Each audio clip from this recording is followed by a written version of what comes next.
Hello bachon, let's read the question. So the question says the order of reactivity of hydrogen halides with ether is as follows. यानी इस question में हमें ये बताना है कि जो ऑर्डर होता है रिएक्टिविटी का हाइड्रोजन हैलाइड्स का ईथर के साथ वो किस ऑर्डर में होता है। तो अब देखते हैं। तो सबसे पहले तो हम इस क्वेश्चन का की कंसेप्ट की बात करते हैं। तो इस क्वेश्चन का की कंसेप्ट हो जाएगा हमारा ईज ऑफ बॉन्ड ब्रेकिंग।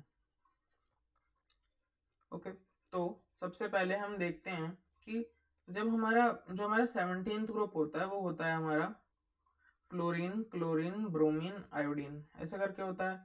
तो जैसे हम जानते हैं कि नीचे हम जैसे ग्रुप में किसी ग्रुप में जाते हैं तो एटॉमिक साइज इंक्रीज होता है, atomic size increases. Atomic size हमारा इंक्रीज होता है जब हम किसी ग्रुप में नीचे की तरफ मूव करते हैं। तो ओके, तो अब हम पहले तो हम ये जानते हैं कि हाइड्रोजन जो साइज होता है वो बहुत छोटा होता है। और जैसे हम यहाँ से पता लगा सकते हैं, जैसे हमने बताया कि एटॉमिक साइज हमारा नीचे जाते जाते किसी ग्रुप में इंक्रीज हो जाता है। तो हम लेटेस्ट से एज्यूम कर सकते हैं कि क्लोरीन का साइज कुछ इतना रहा होगा, हमारे ब्रोमीन का साइज इतना रहा होगा, और हमारे आयोडीन का साइज उससे भी बड़ा इतना रहा होगा। तो जब हमारा हाइड्रोजन और क्लोरीन बॉन्ड बनाते हैं तो वो एक छोटा बॉन्ड बनाएंगे, ठीक। जब क्योंकि उनमें ओवरलैपिंग ज़्यादा होगी, क्योंकि उन दोनों का साइज इतना ज़्यादा कंपेरेबल भी नहीं है, पर क्लोरीन का साइज बाकी सबसे तो छोटा ही है ना। ब्रोमीन और आयोडीन के मुकाबले क्लोरीन का साइज छोटा है। तो वो हाइड्रोजन के साथ एक छोटा बॉन्ड बनाएगी रिलेटिवली। रिलेटिवली बात कर रहे हैं हम यहाँ पे।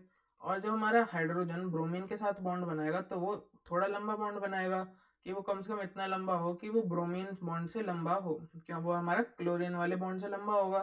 क्योंकि जो हमारा ब्रोमीन और हाइड्रोजन का ओवरलैपिंग एरिया होगा सिग्मा बॉन्ड बनाने के लिए, जो कि अगर हम देखें तो अगर हम हाइड्रोजन और क्लोरीन का बनाएंगे तो वो कुछ ऐसा बनेगा,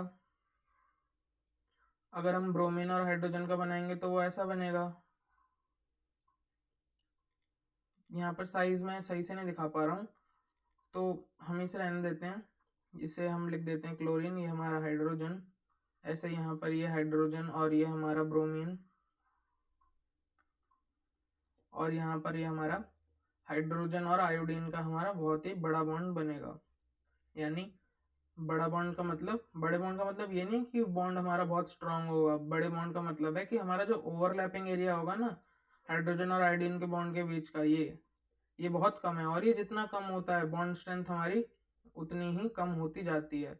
तो ये बॉन्ड हमारा तोड़ने में सबसे आसान है, क्योंकि ये हमारा लंबा बॉन्ड है और हमें पता है लंबे बॉन्ड तोड़ने में आसान होते हैं। तो यहाँ से हमारा आयोडीन जो कि लीविंग ग्रुप है आसानी से लीव कर जाएगा। उसके बाद हमारी जो लीव करने की टेंडेंसी होगी वो ब्रोमीन की होगी, और एट लास्ट क्लोरीन की, क्योंकि इसका बॉन्ड, इसकी जो हमारा सिग्मा बॉन्ड है वो अच्छा बना हुआ है और ओवरलैपिंग एरिया भी ज़्यादा है, तो स्ट्रॉन्ग बॉन्ड है हमारा ये। तो हमारा जो ऑर्डर हो जाएगा रिएक्टिविटी का वो हो जाएगा कि सबसे ज़्यादा सबसे ज़्यादा जो रिएक्ट करने वाला स्पीशीज होगी हमारी वो हो जाएगी HI, फिर HBr, फिर HCl। So option C will be the correct answer to this problem. I hope you understood it well. Best of luck.